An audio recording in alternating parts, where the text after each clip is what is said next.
تصور کریں کہ ایک یوٹیوب چینل ہے، مطلب جس کے لاکھوں سبسکرائبرز ہیں اور ہر ویڈیو پر زبردست واچ ٹائم آ رہا ہے۔ بالکل، اور کامنٹس میں ناظرین تعریفوں کے پل بھی باندھ رہے ہوں۔ ہاں وہی، اور پھر اچانک ایک رات وہ مکمل طور پر غائب ہو جائے، مطلب کوئی وارننگ نہیں، کوئی پیش کی اطلاع نہیں، بس ایک سیکنڈ میں سالوں کی محنت سکرین سے مٹ جائے۔ اور 2026 میں یہ کوئی خیالی کہانی نہیں ہے، بلکہ روزانہ درجنوں بڑے اور کامیاب چینلز کے ساتھ ایسا ہی ہو رہا ہے۔ بالکل، اور آج کے اس تفصیلی جائزے کا مقصد دراصل اسی معمے کو حل کرنا ہے۔ ہم نے ریڈٹ کے بے شمار تھریڈز، پیچیدہ ٹیک بلاگز اور یوٹیوب کی جو اپنی تازہ ترین پالیسی اپڈیٹس ہیں ان سب کو کھنگالا ہے۔ صحیح، تاکہ یہ سمجھ سکیں کہ بہترین اعداد و شمار ہونے کے باوجود آخر چینلز کیوں مسترد یا ٹرمینیٹ ہو رہے ہیں۔ اور خاص طور پہ جنوبی ایشیا یعنی پاکستان اور انڈیا کے جو کریٹرز ہیں ان کے لیے تو یہ نیا منظرنامہ کسی بھول بھلیا سے کم نہیں ہے۔ جی، اور اس صورتحال کو سمجھنے کے لیے ہمیں سب سے پہلے ان پرانے پیمانوں کو ذہن سے نکالنا ہوگا جن پر کبھی کامیابی ناپی جاتی تھی۔ صحیح کہہ رہے ہیں۔ 2026 میں یوٹیوب پارٹنر پروگرام کی بظاہر دو بہت واضح سطح ہیں یا ٹائرز بن چکے ہیں۔ بالکل، ذرا ان ٹائرز کو واضح کر دیں۔ تو پہلی سطح فین فنڈنگ کی ہے، مطلب جس کے ذریعے سپر چیٹ یا ممبرشپ سے کمائی ہوتی ہے۔ اس کے لیے 500 سبسکرائبرز، پچھلے 90 دنوں میں 3 ویڈیوز اور سال بھر میں 3000 گھنٹے کا واچ ٹائم یا شارٹس پر 3 ملین ویوز درکار ہوتے ہیں۔ اچھا، اور جو دوسری سطح ہے؟ دوسری سطح وہ روایتی ماڈل ہے جو اشتہارات سے کمائی کا موقع دیتا ہے۔ اس کی شرط وہی پرانی ہے، یعنی 1000 سبسکرائبرز اور 4000 گھنٹے کا واچ ٹائم یا شارٹس پر 10 ملین ویوز۔ بالکل صحیح، لیکن دیکھیں اصل مسئلہ یہ ہے کہ لوگ ان نمبرز کو حتمی منزل سمجھ لیتے ہیں، جبکہ حقیقت میں یہ صرف دروازے تک پہنچنے کا ایک راستہ ہے۔ اچھا، تو یہاں سے سوال یہ پیدا ہوتا ہے کہ اگر یہ نمبرز اب حتمی کامیابی کی ضمانت نہیں ہے تو پھر وہ کون سی پوشیدہ شرط ہے جو کریٹرز کی راہ میں رکاوٹ بن رہی ہے؟ کیونکہ بظاہر تو یہی لگتا تھا کہ سسٹم بہت سیدھا ہے، ہدف پورا کریں اور کمائی شروع، لیکن یوٹیوب کی توجہ اب صرف میٹرک سے ہٹ گئی ہے۔ تو پھر اب ان کی توجہ کس چیز پر ہے؟ اب وہ تخلیقی ملکیت اور مستند ہونے پر کام کر رہے ہیں۔ جولائی 2025 میں یوٹیوب نے ایک بہت انتہائی اہم قدم اٹھایا تھا۔ وہ ریپیٹیٹیو کانٹینٹ والی پالیسی کی تبدیلی؟ بالکل، انہوں نے اپنی پرانی ریپیٹیٹیو کانٹینٹ یعنی بار بار دہرائے جانے والے مواد کی پالیسی کو مکمل طور پر تبدیل کر دیا۔ اس کی جگہ انہوں نے ان اتھینٹک کانٹینٹ یعنی غیر مستند مواد کی اصطلاح متعارف کروائی۔ واہ، اور اس کا مقصد دراصل اس اے آئی سلیپ کو روکنا تھا نا، جو بغیر محنت کے بلک میں بن رہا ہے۔ 100%۔ ذرائع میں اس کی سب سے نمایاں مثال ٹرو کرائم کیس فائلز نامی ایک چینل کی ہے۔ ہاں، میں نے پڑھا تھا اس بارے میں۔ اس چینل کے کچھ 83,000 سبسکرائبرز تھے، رائٹ؟ جی، اور ویوز بھی لاکھوں میں تھے، لیکن جب یوٹیوب نے جائزہ لیا تو معلوم ہوا کہ اس چینل نے 150 سے زائد جھوٹی کرائم کہانیاں صرف آرٹیفیشل انٹیلیجنس ٹولز کی مدد سے تخلیق کر کے اپلوڈ کی تھی۔ کیا بات کر رہے ہیں؟ 150 ویڈیوز؟ جی ہاں، اور یوٹیوب نے انہیں کوئی سٹرائک دینے کے بجائے ان کا چینل ہمیشہ کے لیے ٹرمینیٹ کر دیا۔ اوہ مائی گاڈ، یہ تو بالکل ایسا ہی ہے جیسے آپ کسی انتہائی مہنگے ریسٹورنٹ میں جائیں جہاں آپ شیف کے ہاتھ کے بنے ہوئے کھانے کی توقع کر رہے ہوں اور بعد میں پتہ چلے کہ شیف کی بجائے ایک مشین نے مائکرو ویو میں کھانا گرم کر کے دے دیا ہے۔ بہت زبردست مثال دیا آپ نے۔ کھانا شاید ذائقے دار ہو لیکن اس میں وہ انسانی کمال شامل نہیں تھا۔ تو کیا اس کا مطلب یہ سمجھا جائے کہ یوٹیوب پر اب اے آئی کا استعمال بالکل ہی منع ہے؟ نہیں، دیکھیں، ممانعت اے آئی کے استعمال پر نہیں ہے بلکہ تخلیقی عمل سے انسان کی مکمل بے دخلی پر ہے۔ اچھا، یعنی انسان کا شامل ہونا ضروری ہے۔ بالکل، یوٹیوب نے اب ہیومن ان دا لوپ کا اصول لازمی قرار دیا ہے، یعنی ویڈیو بنانے کے ہر اہم مرحلے میں انسانی فیصلہ سازی نظر آنی چاہیے۔ اور میرے خیال میں اسی لیے 2026 میں وہ اپلوڈ کے وقت ایک ٹوگل بٹن کے ذریعے اے آئی کا استعمال ظاہر کرنا لازمی ہو گیا ہے۔ جی بالکل، یوٹیوب اب یہ دیکھتا ہے کہ اگر کسی ویڈیو سے تمام سٹاک فوٹیج اور تصاویر ہٹا دی جائیں تو کیا پیچھے بچ جانے والا متن اور آواز کوئی معنی رکھتے ہیں؟ مطلب کیا اس میں کوئی گہرا تجزیہ یا کوئی ذاتی کہانی ہے؟ ایگزیکٹلی۔ اگر وہ مواد صرف چند پرومپٹس کے ذریعے کوئی بھی دوسرا شخص دوبارہ بنا سکتا ہے تو وہ مواد قابل تبادلہ ہے اور ایسے ریپلیسبل مواد کی اب کوئی جگہ نہیں۔ یہ بہت ہی دلچسپ نکتہ ہے، یعنی خالص انسانی مواد بنانا شرط ہے، لیکن اس سے ایک اور الجھن جنم لیتی ہے۔ وہ کیا؟ فرض کریں کہ ایک کریٹر مکمل طور پر اپنا اوریجنل مواد بناتا ہے، لیکن کیا صرف مستند ہونا کافی ہے؟ میرا مطلب ہے اگر وہ مواد اتنا سست اور بورنگ ہو کہ لوگ اسے دیکھیں ہی نہ، تو اس خالص انسانی مواد کا تو کوئی فائدہ نہیں ہوگا۔ آپ کی تشویش بالکل بجا ہے۔ اعداد و شمار بتاتے ہیں کہ 85% ویڈیوز اپنے آدھے ناظرین کو مطلب پہلے 30 سیکنڈز میں ہی کھو دیتی ہیں، باؤنڈری ہی کراس نہیں کر پاتی۔ تو اس کا حل کیا ہے؟ اس کے لیے ویڈیوز کے اسکرپٹ کا سائنسی اور نفسیاتی ڈھانچہ سمجھنا ضروری ہے۔ 2026 میں ایک کامیاب اسکرپٹ ایک 8 حصوں پر مشتمل ریٹینشن آرکیٹیکچر استعمال کرتا ہے۔ ریٹینشن آرکیٹیکچر یہ کیسے کام کرتا ہے؟ اس کا آغاز پہلے 15 سیکنڈز کے ایک طاقتور ہک سے ہوتا ہے۔ اس ہک کا مقصد ناظرین کے ذہن میں پروڈکٹیو ڈسکمفرٹ یعنی ایک تعمیری خلش پیدا کرنا ہوتا ہے۔ ایک تعمیری خلش، یہ واقعی ذہن کو جھنجھوڑنے والی بات ہے، مطلب ایک ایسی بے چینی جو آپ کو جواب ملنے تک ویڈیو سے جوڑے رکھے۔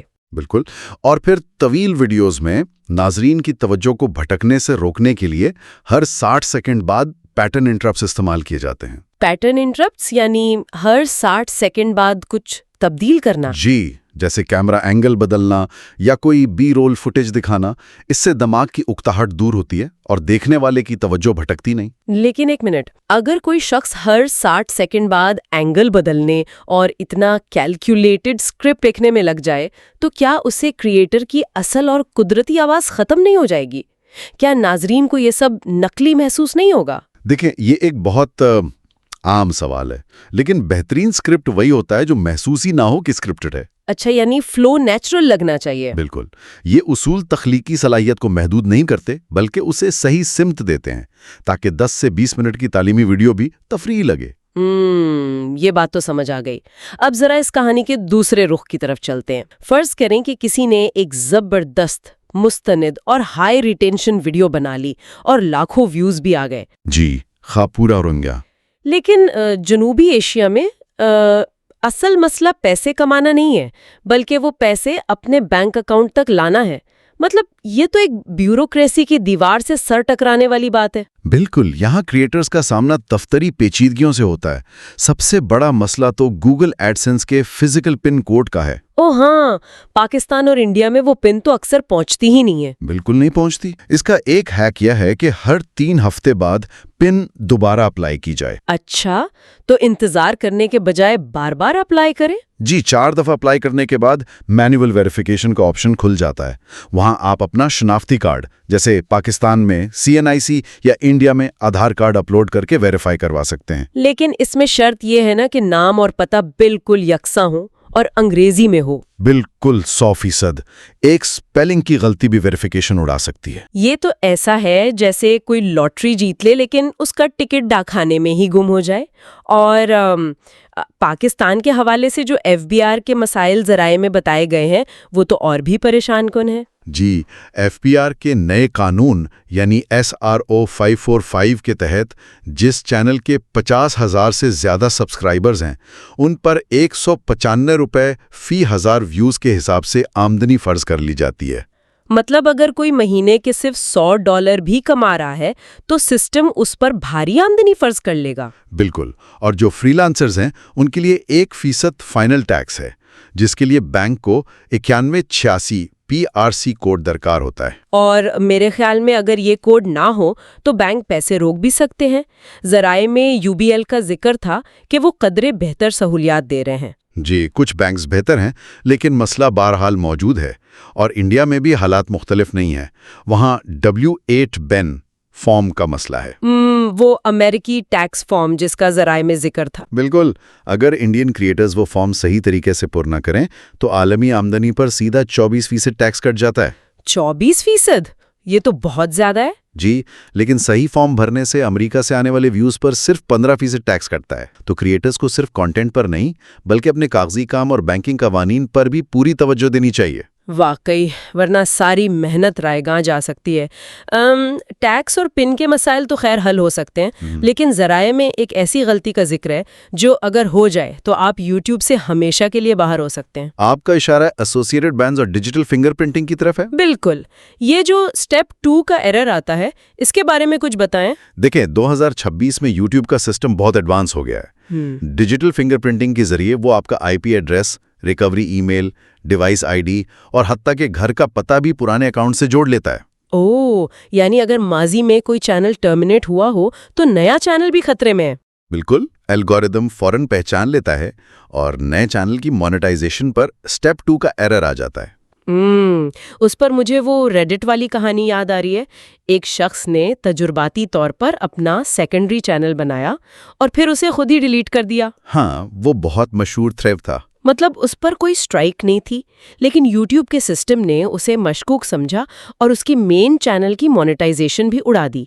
اگر کسی نے خود چینل ڈیلیٹ کیا ہے تو تاحیات پابندی کیوں؟ کیا کوئی فریش سٹارٹ نہیں لے سکتا؟ اصل میں سسٹم اسے بین ایویژن یعنی پابندیوں سے بچنے کی کوشش سمجھتا ہے۔ سسٹم کوئی رسک نہیں لیتا، اسی لیے کہتے ہیں کہ کبھی چینل ڈیلیٹ مت کریں، پرائیویٹ کر دیں۔ اور اگر پھر بھی بین لگ جائے تو اپیل کا کیا طریقہ ہے؟ ریجیکٹ ہونے پر 21 دن کے اندر ایک اپیل کرنی ہوتی ہے۔ یہ ایک 5 منٹ سے چھوٹی ان لسٹڈ ویڈیو ہوتی ہے جس میں وہ اپنا پریمیئر پرو کا ٹائم لائن اور را فوٹیج دکھاتے ہیں، رائٹ؟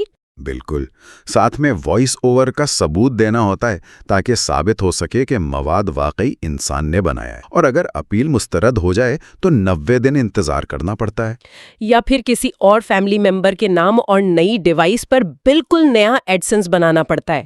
یہ تو واقعی قدم قدم پر بچ کر چلنے والی بات ہے۔ اور ہاں، جیو پولیٹیکل فلٹرز کا بھی تو بہت رول ہے آج کل۔ جی، خاص طور پر انڈیا اور پاکستان میں نیوز چینلز کو مینول ریجیکشن کا سامنا ہے۔ اسے مس لیڈنگ میٹا ڈیٹا کہا جاتا ہے، یعنی سنسنی خیز تھمبنیلز اور کلک بیٹ کی وجہ سے۔ بالکل، اب پلیٹ فارم پر برانڈ سیفٹی کا بہت دباؤ ہے۔ تو اگر ہم اس ساری گفتگو کو سمیٹیں تو بات یہ ہے کہ یوٹیوب پر اب صرف ویوز کا کھیل نہیں رہا۔ آپ کے مواد میں انسانی عنصر کا ہونا، کاغذی کارروائی کی درستگی اور میٹا ڈیٹا کا شفاف ہونا بہت ضروری ہے۔ جی، قابل تبادلہ یا مشین سے بنے مواد کی اب کوئی جگہ نہیں۔ اور اس سب کے بعد ایک انتہائی فکر انگیز خیال ذہن میں آتا ہے جو ذرائع میں تو نہیں لیکن اس موضوع سے جڑا ہے۔ وہ کیا؟ مطلب آج تو ہم ایڈیٹنگ ٹائم لائن دکھا کر ثابت کر رہے ہیں کہ ہم انسان ہیں، لیکن اگر آرٹیفیشل انٹیلیجنس اتنی جدید ہو جائے کہ وہ اسکرپٹ، آواز اور جذبات میں بالکل انسان ہونے کی ہو بہو نقل اتارنے لگے، تو پھر کیا ہوگا؟ تو کیا مستقبل میں کریٹرز کو اپنا یوٹیوب چینل مونیٹائز کروانے کے لیے اپنا ڈی این اے یا بایو میٹرک ڈیٹا دینا پڑے گا، یہ ثابت کرنے کے لیے کہ اسکرین کے اس پار واقعی کوئی جیتا جاگتا انسان بیٹھا ہے؟ یہ واقعی ایک بہت گہرا اور ڈرا دینے والا سوال ہے۔ بالکل، اور ناظرین، آپ بھی ذرا اس پر سوچئے گا۔